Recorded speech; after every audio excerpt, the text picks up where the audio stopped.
Good morning, Flosstube. It's Lori from Mischievous Stitches. I hope everyone has had a wonderful week.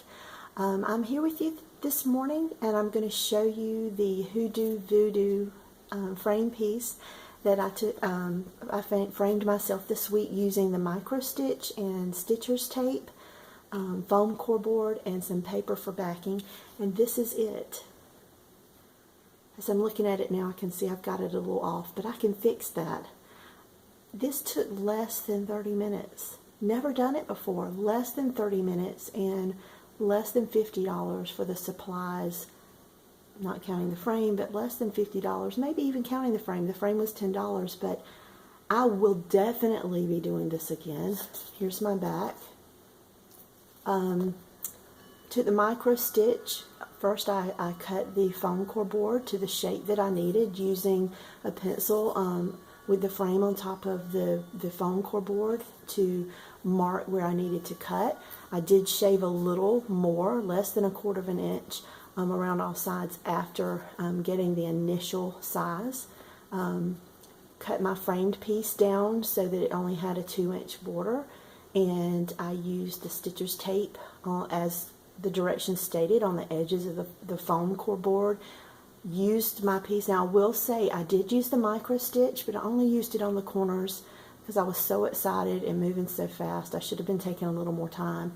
But when you use the stitcher's tape, the directions recommend that you overlap the tape 1/8 of an inch on the edges of the foam core board, which is holding this very tight. You can see I can't move it, and it's only 1/8 of an inch on the edges, so not even into the frame itself.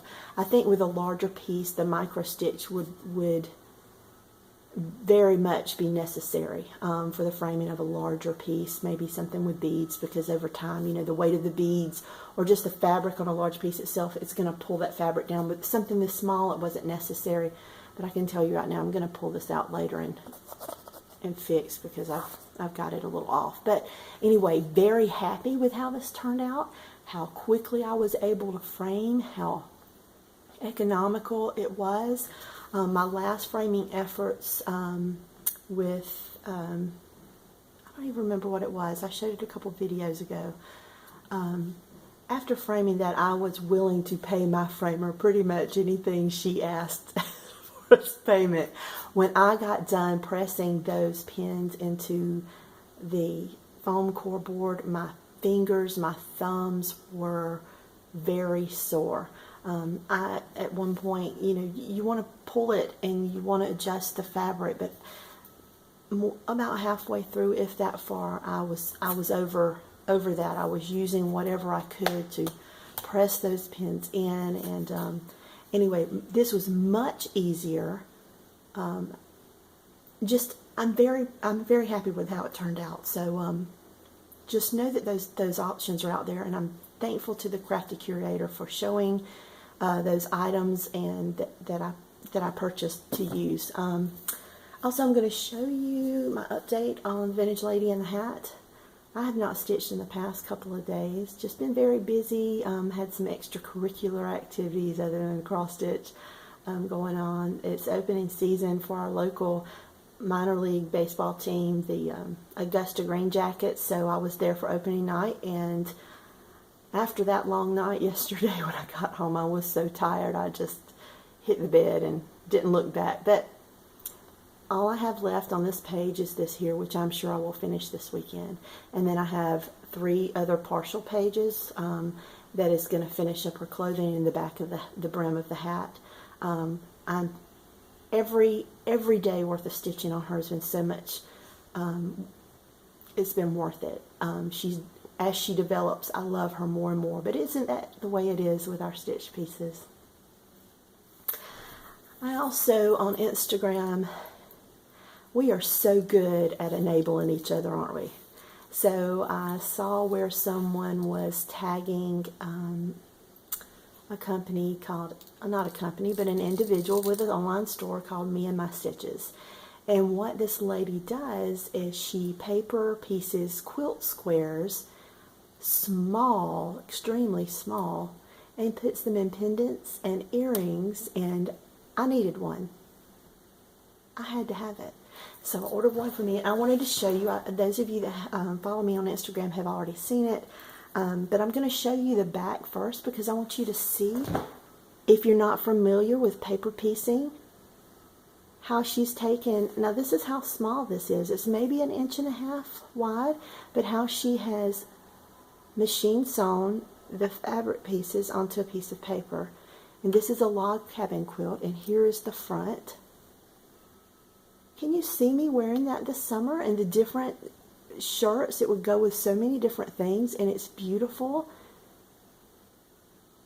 I love Etsy and Instagram for showing, these are ladies that, they're not big corporations or big business. They're just people at home that is passionate about what they're doing. They have a love of what they're doing, just like we do. So I am so happy to be able to purchase this from her. I believe mine was I believe it was $24.95, and then the chain was an additional $5. I got it within the week. I think I ordered it last Sunday, and I got it day before yesterday. So 3 days delivery. I believe she's out of Iowa.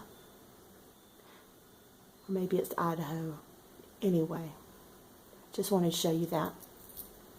My husband and I are in the process of, I guess you would call it spring cleaning. So we have been painting, and we've had a new roof put on the house, and we're going soon to get a third quote for new carpet. And this week we painted our bedroom, and on one of the walls in the sitting area in my bedroom, I have many framed pieces. And what had happened is I would finish things, and my husband would complain that I spend so much time stitching these pieces, and then I roll them up and put them in a box. So he really pushed me to frame a few pieces, and this has been maybe 10 years ago. Then as I frame them, you can see my walls. I'm not one for knickknacks and frou-frou, and not really a minimalist, but I don't like holes in my wall. So I was getting these things framed, and as I would get them framed, I would just stick them in front of my fireplace. I would line them up in front of my fireplace, kind of stagger them, and at one point he said, mm-mm. So I don't remember the whole conversation. I just remember leaving the conversation very angry, and I did exactly what he asked when it came down to it.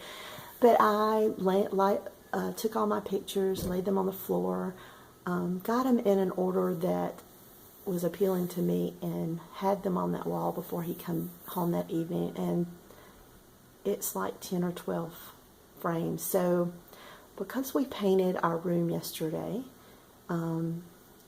I had to take all those down, and they may be a little dusty, but I thought while I had them handy that I would show them to you. So today I'm going to show you 2 of my favorite memorabilia. I have 5 framed, and I have 1 for each of my girls. They have they had in their rooms growing up, but these are 2 of my favorites. Autumn is my favorite time of the year, so of course I had to stitch the Autumn Queen. Oh my goodness, there's my glare from my window, so I'm going to put her at an angle. I just love the colors that Nora used in these. This one, I'm going to try to get closer so you can see the beads and things.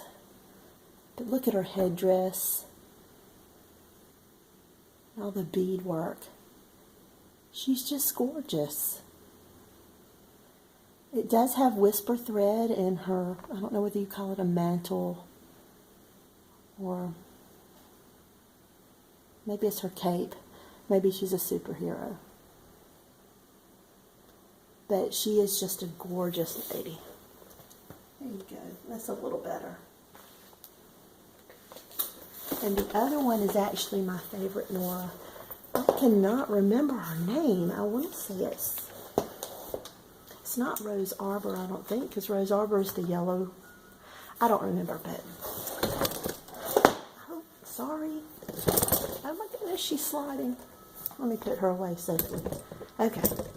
Sorry about that. Apologize. Here she is. She's smaller. I remember getting this fabric from my local needlework shop, and it is an Italian linen, and up to that time I had only used Swigert or even weaves, and I think it was hand dyed, and it was my first one, so that makes this one special. But this is my favorite one. I love the blue of her dress up against the pinks, the shades of pink. Once again, this is my favorite Mira that I have stitched. So as you can imagine, just by the size of these two Miras, what the wall and the bedroom looked like prior to us pulling them down to paint. But my next project as far as painting is going to be upstairs in that sewing room I keep telling you girls about. I hope to have it finished by the end of this month. Paint color is chosen. We are hoping to have the carpet laid this coming week, and then it'll be just putting it together. And as soon as I get it together, I'm having my girls over for a stitch, girl. What else do we have? I don't have anything else to show you today, but I did want to do a couple of shout outs, and hopefully prompt someone that watches me here and on Instagram.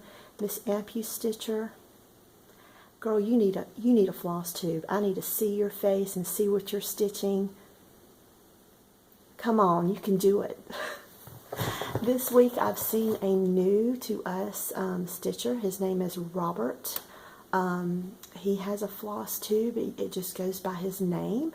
I think he has two already. Pop on over, take a look at Robert. Welcome him to Flosstube. And also the Striped Rose. She is a Georgia girl. I love everything that she is stitching, that she has shown us. I think she now has 2 videos, so if you've not taken the time to take a look at her, please do.